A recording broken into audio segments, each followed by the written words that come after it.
एक रात में 429 करोड़ 40 लाख 80 हजार वर्ष होता है। इसीलिए इसी कलयुग में कई व्यक्तियों को भगवान के महाराज का दर्शन हुआ। श्री नामदेव जी को हुआ, रसिक मुरारी को हुआ, श्रीमन चैतन्य महाप्रभु को, कई संतों को हुआ।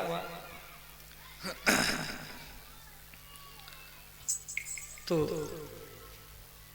श्री भगवान वृंदावन में है। देखो उसके बाद में कंस के राक्षस भेजा जिसके नाम है केसी। वो घोड़ा का रूप बना करके आया था। भगवान उसका वध किए। फिर अरिष्टासुर नाम का एक राक्षस वो बैल का रूप बना करके आया कृष्ण को मारने के लिए, ब्रजवासियों को मारने के लिए। कंस का भेजा हुआ राक्षस बैल सांड का रूप बना करके आया तो बहुत व्यक्तियों को मारा।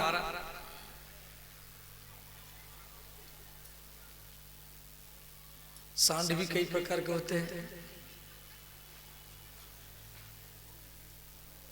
इसी माने वो हम भवानीपुर में कथा कर रहे थे, धमधा के पास में भवानीपुर में। मैं अपनी आंखों में देखा हूं, एक सांड था, वो खेत में मरता था किसान। और हमारी भागवत में भी एक बार आया, रात का समय था, कुछ लोग घर जा नहीं पाते, दुकानदार वाले सो जाते। वो दुकान में जितने व्यक्ति से सोए थे उस सबको सीने में उठा उठा कर फेंका। उसमें 3-4 व्यक्ति इंजर्ड भी हो गए। एक 2 आदमी उसी गांव का व्यक्ति मर गए। काला सांड था। तो ये जो सांड कंस से भेजा था ये राक्षस था, उसका नाम था अरिष्टासुर। वो सबको मारता था। तो भगवान कृष्ण ने क्या कि खेल खेल में उसको मार दिए। तो राधा के पास आए तो राधा रानी बोली, ये समसुंदर आप एक सांड को मारे हैं। कृष्ण बोले, राधे वो राक्षस था, सबको ब्रजवासियों को मारता था, मैं इसको मार दिया। तो राधा रानी बोली, आप उसको मार दिया, अच्छा किया, क्यों सबको मारता था, परंतु वो सांड के रूप में था, इसलिए आपको गोहत्या का अपराध लगा, आपको प्रायश्चित करना पड़ेगा। तो कृष्ण बोले, हम करेंगे, बताइए कौन सा प्रायश्चित करेंगे। राधा रानी बोली, जितना तीर्थ है, बद्रीनाथ, केदारनाथ, गंगोत्री, जमुनोत्री, हरिद्वार, ऋषिकेश, अयोध्या, चित्रकूट, पंचवटी, प्रयाग, जनकपुर, वैद्यनाथ, गंगा सागर, जगन्नाथपुरी, सेतुबंध, रामेश्वर, तिरुपति बालाजी, द्वारिका, नासिक, अमरनाथ, कुरुक्षेत्र, वैष्णव देवी, ये सारा तीर्थ में जितना सरोवर है, कुंड है, नदी है, समुद्र है, उनमें नहा करके आओ, तभी हम आपको अपने पास में बैठाएंगे। तो कृष्ण बोले, राधे इतना सरोवर में, तीर्थ में, समुद्र में मैं नहाने के लिए जाऊंगा, इसमें मुझे बहुत समय लगेगा। ऐसा किया जाए, इन तीर्थों को, इन सरोवरों को यहां पर बोला जाए। तो भगवान के सब तीर्थ सरोवरों को वृंदावन में बुलाए। तो एक सिंहासन लाए, सिंहासन, सिंहासन में राधा को बैठाए और सिंहासन के नीचे, राधा के पैर के नीचे कृष्ण बैठे। कृष्ण बोले राधे इन तीर्थों में सामर्थ्य नहीं है जो मुझे पवित्र करे। मेरा हरे राम हरे कृष्ण कीर्तन करके ये सब तीर्थ पवित्र होते हैं। तो कृष्ण तीर्थों को बोले हे तीर्थों, आप जो जल लाए हैं और राधा के सिर पर डालो, राधा के शरीर को भिगा करके राधा के चरण से वो जल जब मेरे मस्तक के ऊपर गिरेगा तब हम पवित्र ही होंगे। और वो तीर्थ का नाम पड़ा राधा कुंड और कृष्ण कुंड। कई वृंदावन में जाना, श्री गोवर्धन पहाड़ के तलाट में ये राधा कुंड कृष्ण कुंड है। आप जाकर के वहां दर्शन करना। ये कथा भागवत में दिया गया है। श्री कृष्ण के जन्म से पहले देवकी वसुदेव मथुरा की जेल में रहे 8 वर्ष। कृष्ण के जन्म के बाद में देवकी वसुदेव 10 वर्ष जेल में रहे। टोटल देवकी वसुदेव मथुरा की जेल में 18 वर्ष रहे। देखो, भगवान कृष्ण का जन्म जेल में हुआ है।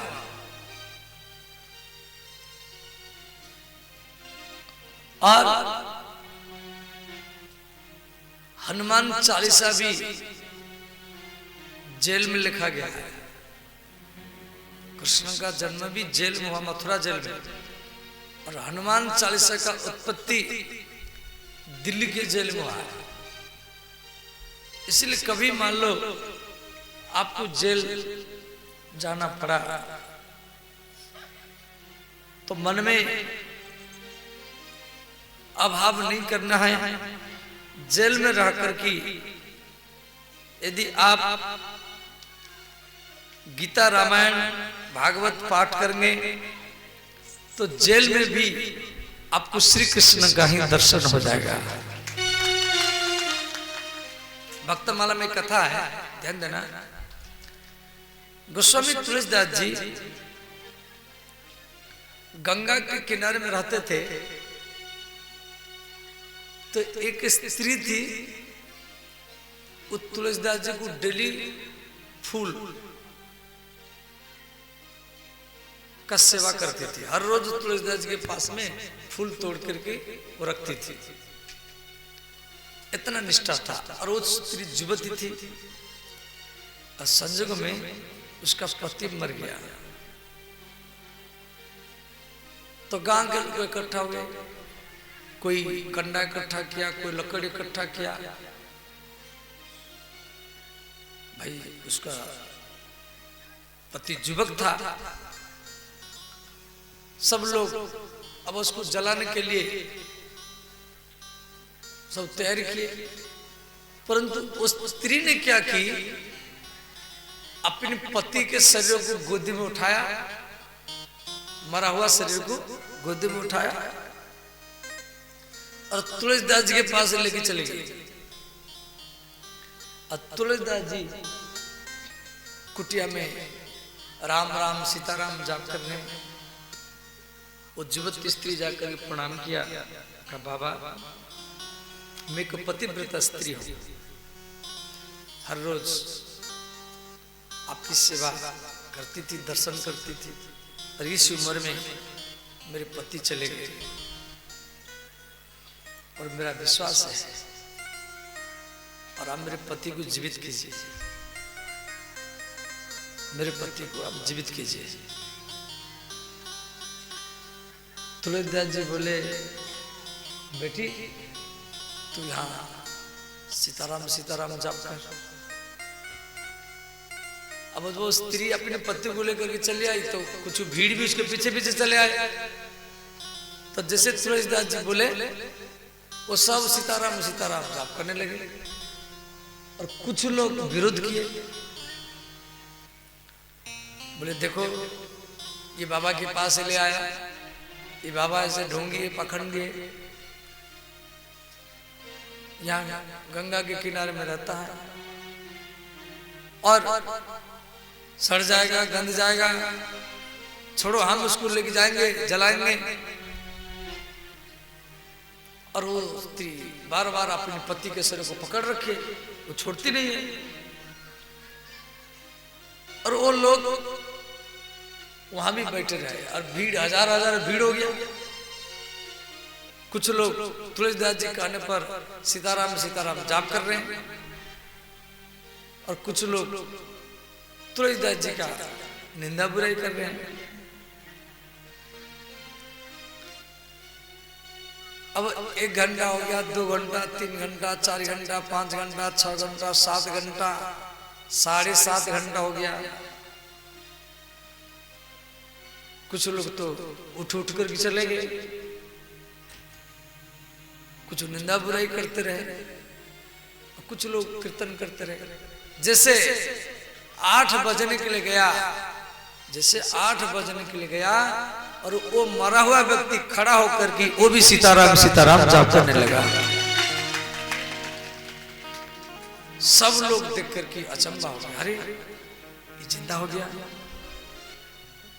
अब उस समय तो कोई फेसबुक नहीं था, ना यूट्यूब था, न कोई मीडिया था कि तुलसीदास जी 450 साल पहले का कथा ही, 450 साल पहले की कथा। तो कहां से कहां ये बात फैला, अरे गोस्वामी तुलसीदास जी का मरा हुआ व्यक्ति को जिंदा कर दिया। और उस समय दिल्ली में अकबर का शासन था, राजा अकबर, मुसलमान की शासन था। वो बात धीरे धीरे गांव को गांव फैलता हुआ वो दिल्ली में जाके पहुंचा।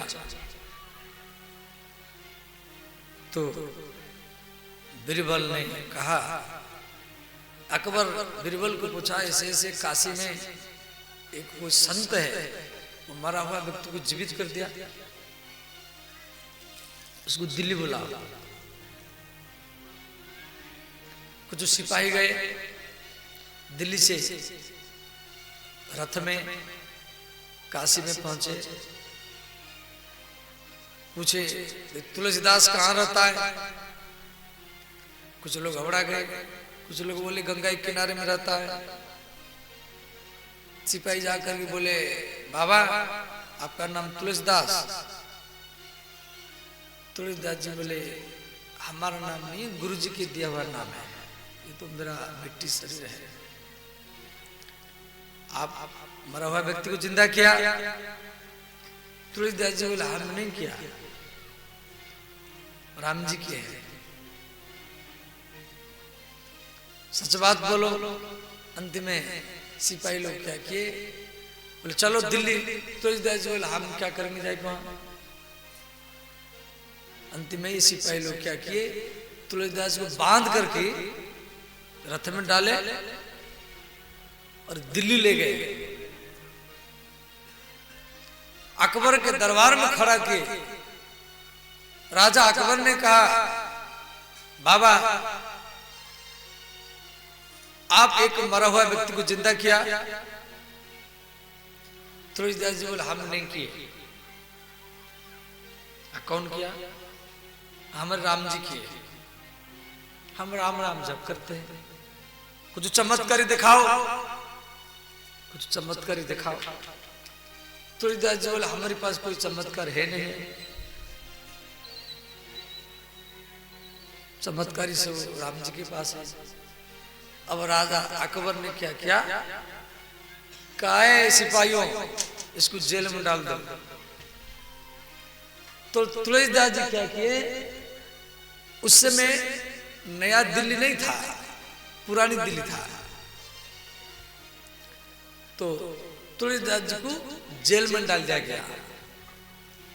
तो गोस्वामी तुलसीदास जी जेल में वो हनुमान चालीसा लिखे और उसका पाठ भी किए। जैसे पाठ किए तो पूरा दिल्ली में चारों तरफ लाखों लाखों बंदर आ गए और चारों तरफ हाकार मच गया। जितना बंदर कहां से आ गए, कोई पेड़ को तोड़ा, कोई कपड़ा को फाड़ा, घर में घुस घुस कर की। तो अकबर ने बीरबल को कहा, बीरबल ये क्या हो रहा है? बीरबल ने कहा, बाबा महाराज, वो जो बाबा को आप जेल में डाले हैं, आप बोले थे चमत्कारी देखा, वही चमत्कारी देख रहे हैं, अब इसको जल्दी निकालो। तंत में अकबर ने, अच्छा उस टाइम में दिल्ली वालों के ऊपर इतना बांदरा हमला किए, मुसलमान की शासन था, तो दिल्ली वाले पुरानी दिल्ली को छोड़ के भाग गए,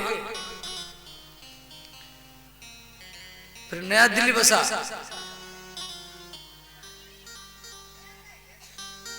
तो अकबर फिर तुलसीदास जी के चरण में प्रणाम किया, क्षमा किया, और तुलसीदास जी बोले, अकबर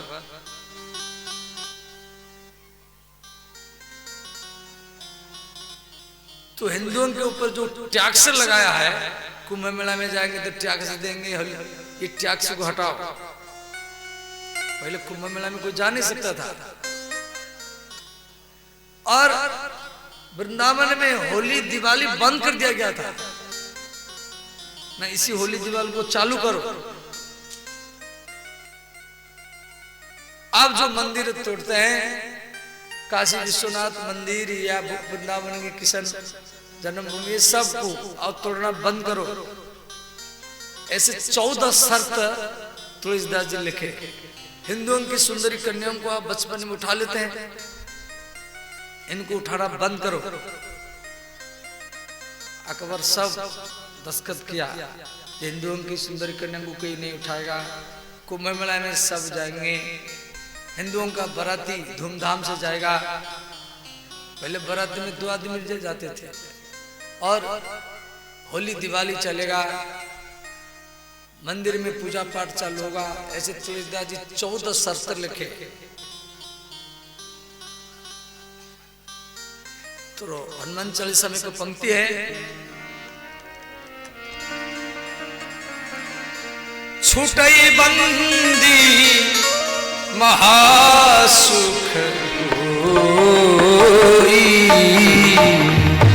छूटई बंदी महासुख होई। बंदी, बंदी माने जेल, बंदी शब्द का अर्थ जेल। गोस्वामी तुलसीदास जी जेल में थे, इसलिए हनुमान चालीसा में पंक्ति को लिख दिए,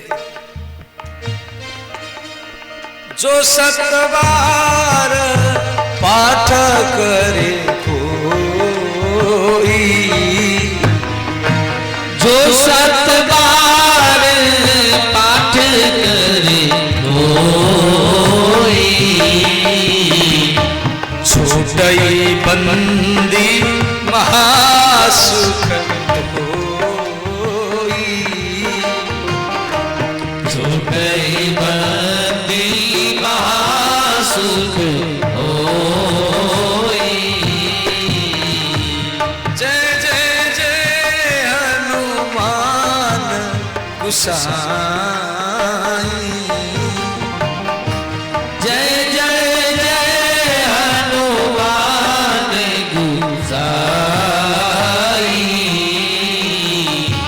कृपा करो गुरुदेव की नाई,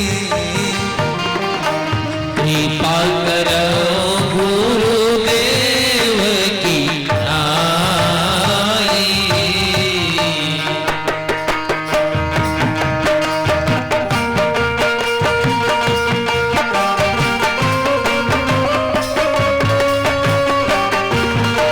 हर हर महादेव।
चालीसा जो यह बारे हनुमान चालीसा। हनुमान चालीसा पढ़ने से सिद्धि मिलेगा या नहीं मिलेगा, इसकी गवाही में भगवान शिव पार्वती को रखा गया। होए सिद्धि साखी गौरीसा, होए सिद्धि साखी गौरीसा। गौरीसा, गौरीसा माने गौरी माने पार्वती, इस माने शिव। हनुमान चालीसा तुलसीदास जी जब दिल्ली के जेल में लिखे और 100 बार पाठ किए, 100 बांदर प्रकट हुए, तो इसीलिए पंक्ति को अंतिम में लिखे होए सिद्धि। इसमें कोई संशय नहीं है। आप 100 बार पाठ करेंगे अर्थ संधान के साथ, 100 बार, ज्यादा नहीं, 100 बार आप पाठ कर लिया और अर्थ को समझते हुए, ये नहीं पेज पलटाते रहे जय हनुमान ज्ञान घोषा कर जय पुरुषोत्तम लोग को जागर, ऐसे पेज पलटाने से नहीं होगा। पूरा एक एक अर्थ समझ करके भरे धीरे धीरे पढ़े, 100 बार पाठ करेंगे तो आपको सिद्धि निश्चित मिलेगा। होए सिद्धि साक्षी गौरीसा, होए सिद्धि साखी गौरीसा। श्री राम जय राम जय जय राम, श्री राम जय राम जय जय राम।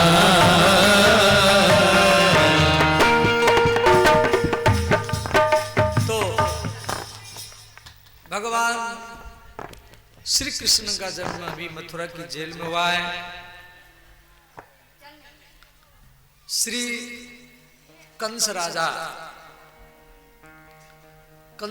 को कंस का प्रधानमंत्री चाणूर ने कहा,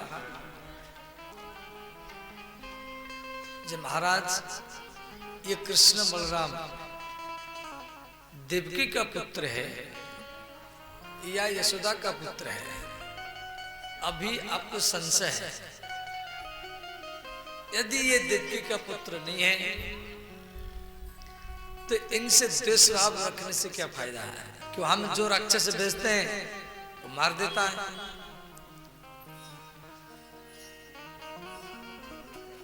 तो क्या जाए?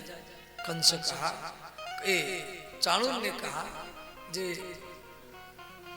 देवकी वसुदेव को मथुरा के जेल से मथुरा की राजसभा में बोला जाए और उनको दंड दिया जाए, शायद भाई से बता देंगे।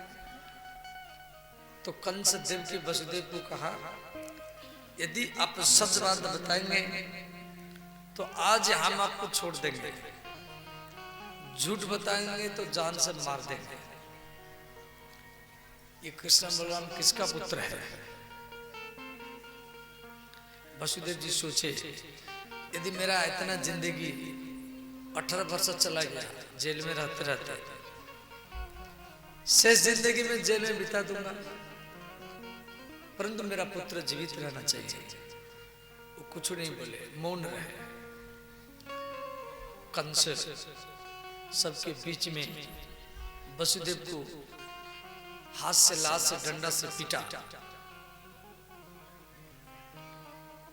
कंस पीट रहा, वसुदेव जी गिर गए, सिर फट गया। अंत में कंस राजा वसुदेव का मस्तक काटने के लिए गया तो देवकी कंस के चरण को पकड़ करके रोने लगी। देवकी ने कहा, भैया मैं जब छोटी थी तो मुझे गोदी में बैठा करके अपने हाथ में भोजन करवाता था, कंधा में बैठा करके मुझे मेला घुमाने के लिए लेता था, और आज तो अपनी बहन को विधवा करने के लिए जा रहा है।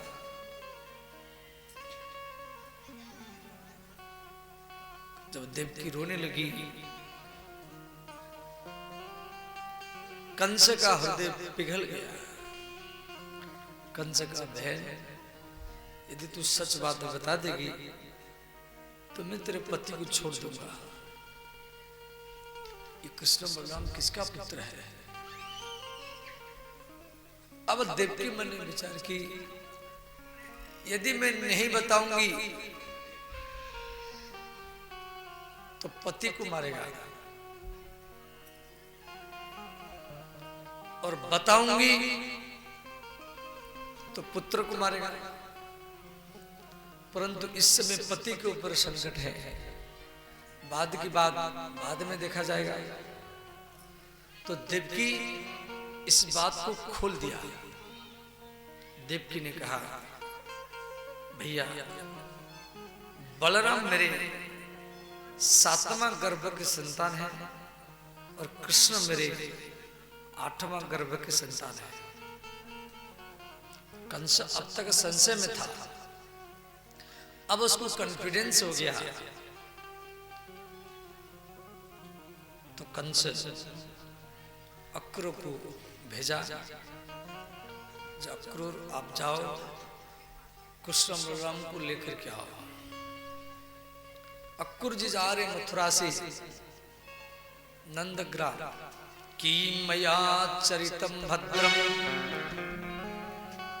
किम तप्तमं परमं तपः किम भक्त्या भक्ते दत्तम यद द्रक्षमाद्य केशवम।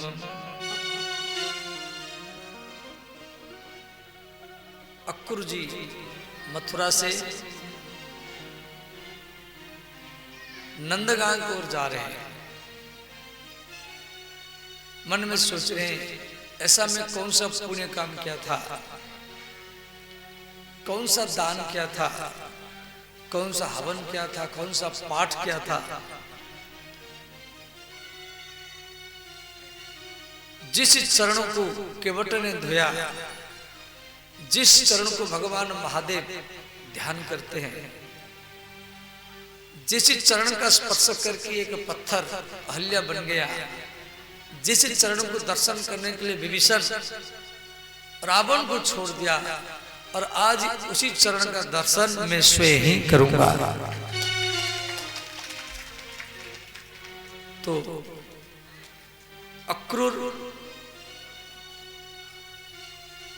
जगह जगह में जहां पर कृष्ण के चरण चिन्ह दिखाई देता था, उन धूलि को, उन मिट्टी को अक्रूर अपने कपड़ा में इकट्ठा करता था कि भगवान के जो चरण है उसमें 64 प्रकार का चिन्ह है। धनुष का चिन्ह, झंडा का चिन्ह, मंदिर का चिन्ह, चक्र का चिन्ह, धनु, और वो सब बालू में दिखाई देता था। और उन धूलि को, उन मिट्टी को अक्रूर जी इकट्ठा कर देते थे। और इस प्रकार वो नंदगान के निकट पहुंच गए। इधर कृष्ण बलराम दोनों भाई गैया लेकर के आ रहे हैं। तो अक्रूर जी रथाद उतरन अबलप्लुत्य सो अक्रूरः स्नेह पीहलः रथ से कूद करके पपात चरण पंते दंडवत राम कृष्णयोः।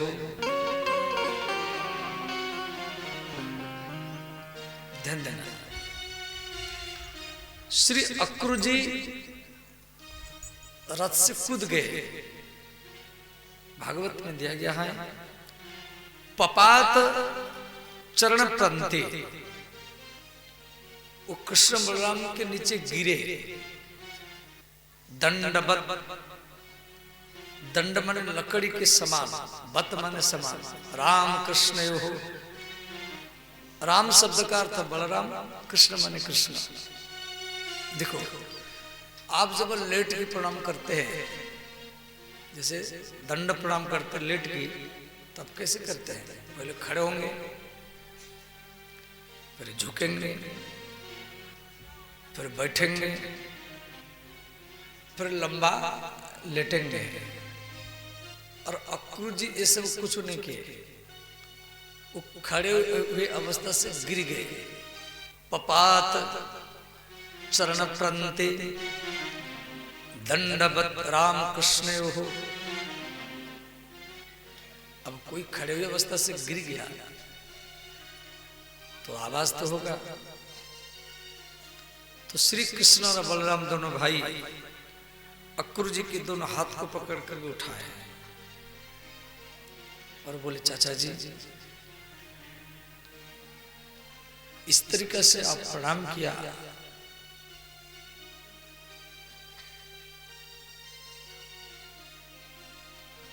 हमारी माता पिता कैसे हैं? अक्रूर ने कहा, हे भगवान, आपके पिता वसुदेव को कल कंस बुरी तरीके से मारा है, उनके प्रत्येक रोम रोम से खून बह रहा है, सिर फट गया है, और आपके पिता को बचाने के लिए आपकी मां देवकी इस बात को खोल दिया है, और मैं आया हूं आपको लेने के लिए। यदि आप नहीं जाएंगे तो कंस आपके माता पिता का मस्तक काट देगा। वो 2 दिन का समय दिया है। ये बात को सुन करके कृष्ण बलराम वो रोने लगे। बलराम जी बोले, कन्हैया, हमारी कारण हमारी माता पिता अभी भी जेल में है। उनको जेल में रहते रहते 18 वर्ष हो गया। उनको पुत्र जन्म करने का कोई भी सुख नहीं मिला। यदि हम उनके गर्भ से जन्म नहीं लेते तो उनको जेल जाना नहीं पड़ता। और हमारी 6 भाइयों को कंस मार दिया। बलराम जी कृष्ण को बोले, कन्हैया, कल यहाँ मथुरा जाएंगे, कल यहाँ मथुरा निश्चित जाएंगे, और कल का दिन कंस का अंतिम दिन नहीं होगा। तो श्री कृष्ण और बलराम दोनों भाई अक्रूर जी को नंद महल में लाए, अक्रूर जी के चरण को धोए और अक्रूर जी को तिलक किए, माल्यार्पण किए।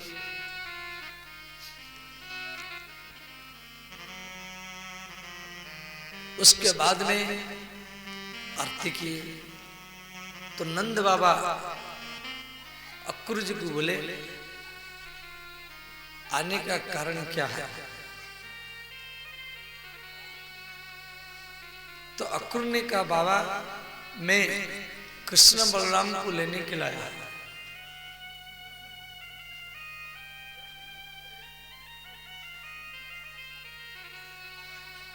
तो नंद बाबा बोले, देखो, कंस तो भेजा आपको, परंतु वो तो मारने के लिए बुलाया है, हम नहीं भेजेंगे। जब से दोनों बालक जन्म लिए, कभी कंस पुतना को भेजा, कभी शकटासुर को, कभी ब्रह्मासुर को, कभी धनुकासुर को। हर दम ये दोनों बच्चों को मारने के लिए कोई ना कोई राक्षस को भेजता रहता है। और आपको भेजा है इनको लेने के लिए और इनको मारने के लिए, हमें नहीं भेजेंगे। अक्रूर ने कहा बाबा, इसमें देवकी वसुदेव का भी सामर्थ्य है। कंस का तो आदेश है, पर देवकी वसुदेव का सामर्थ्य है, आपको भेजना पड़ेगा। तो नंद बाबा बोले देखो, यदि देवकी वसुदेव की इच्छा है तो आप बलराम जी को ले जाओ। बलराम जो है ये रोहिणी का पुत्र है, रोहिणी वसुदेव की पत्नी है। वो कंस के भय के कारण वो मेरे पास रहती है। आप बलराम जी को ले सकते हैं, परंतु कृष्ण को मैं जाने नहीं दूंगा। अक्रूर ने कहा बाबा, ये कृष्ण देवकी वसुदेव का पुत्र है। नंद बाबा बोले नहीं नहीं, ये मेरा पुत्र है। तर्क वितर्क हुआ, यशोदा मैया आ गई। तो नंद बाबा यशोदा को बोले, यशोदे अक्रूर कहता है जे कृष्ण देवकी का पुत्र है। यशोदा मैया बोली नहीं नहीं, कृष्ण मेरा पुत्र है, मैं इसको जाने नहीं दूंगी। अब कृष्ण देवकी का पुत्र है या यशोदा का पुत्र है, इस बात को प्रमाणित करने के लिए अक्रूर जी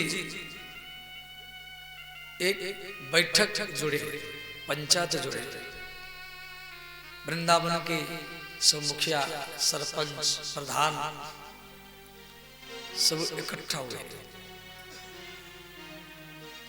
अक्रूर जी खड़े होकर बोले, वृंदावन वासियों, श्री कृष्ण का जन्म मथुरा की जेल में भाद्र मास कृष्ण पक्ष अष्टमी को देवकी माता के गर्भ से हुआ था। और उसी रात को यशोदा एक कन्या जन्म दी थी। कंस के भय के कारण रात रात में वसुदेव जी यमुना नदी को पार करके कृष्ण को यशोदा की गोदी में छोड़ दिए और वो कन्या को ले गए। यशोदा कन्या को जन्म देकर के बेहोश हो गई थी। वो कन्या को कंस जब मारने के लिए गया और वो कन्या आकाश में चली गई, कंस उसको मार नहीं पाया। और ये कृष्ण देवकी का पुत्र है। अब ये बात को तो किसको जानकार नहीं था भाई, हम लोग को तभी मालूम पड़ा जब भागवत में लिखा गया। तो पंच लोग बोले, मैया तू कुछ बोल। तो यशोदा मैया खड़े होकर के बोली देखो, अक्रूर कहता है वसुदेव जी कृष्ण को ला करके मेरे गोदी में रात में छोड़े हैं। इसका गवाही प्रमाण कौन देगा? अब वहां प्रमाण देने वाला तो कोई नहीं है, कोई देखा नहीं बात को। तो यहां यशोदा मैया जीत गई, परंतु अक्रूर जी बहुत बुद्धिमान थे। अक्रूर जी बोले, वृंदावन के पंच मुखिया सरपंचों, यशोदा कहती है जब मैं कृष्ण को अपने गर्भ से जन्म दिया हूं, तो कोई स्त्री जब बालक जन्म देती है तो पहले नाभि काटा जाता है। तो ये किसके द्वारा नाभि कटवाई है उसको बोला जाए। तो पंच लोग यशोदा मैया को बोले, भैया तो किसके द्वारा नाभि कटवाई है उसको बोला।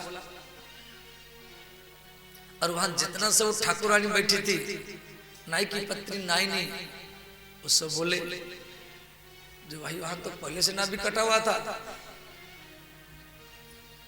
हम जब गए यशोदा के महल में, पहले से नाभि कटा हुआ था, कोई नाभि नहीं काटा है।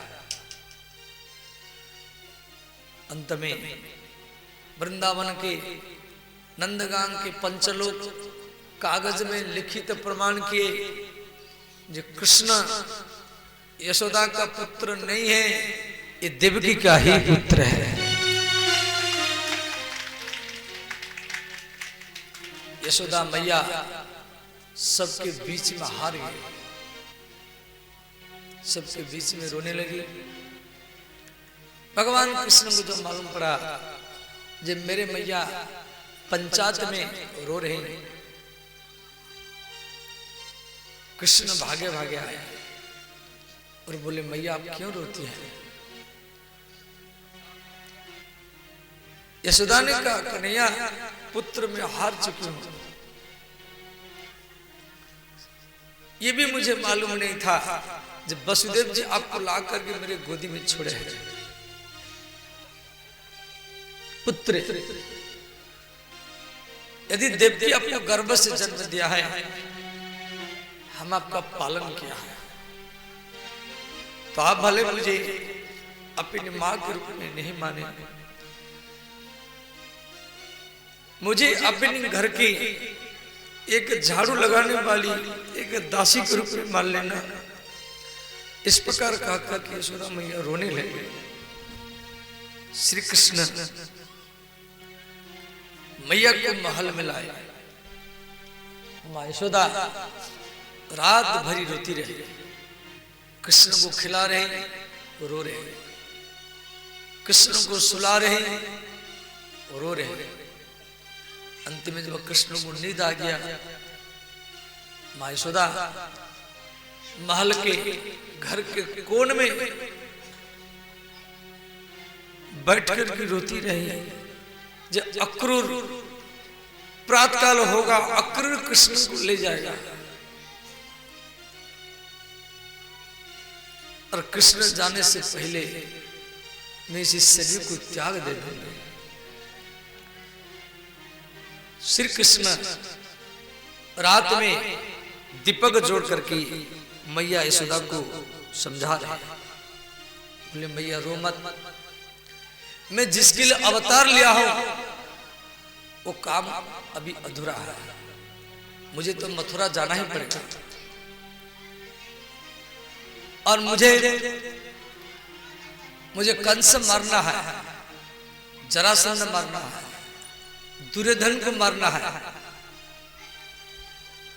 भले मैं मथुरा में रहूं या द्वारिका में रहूं, ये समाज इतिहास ये भागवत मुझे देवकी का पुत्र नहीं यशोदा का पुत्र कह करके ही बोलेगा।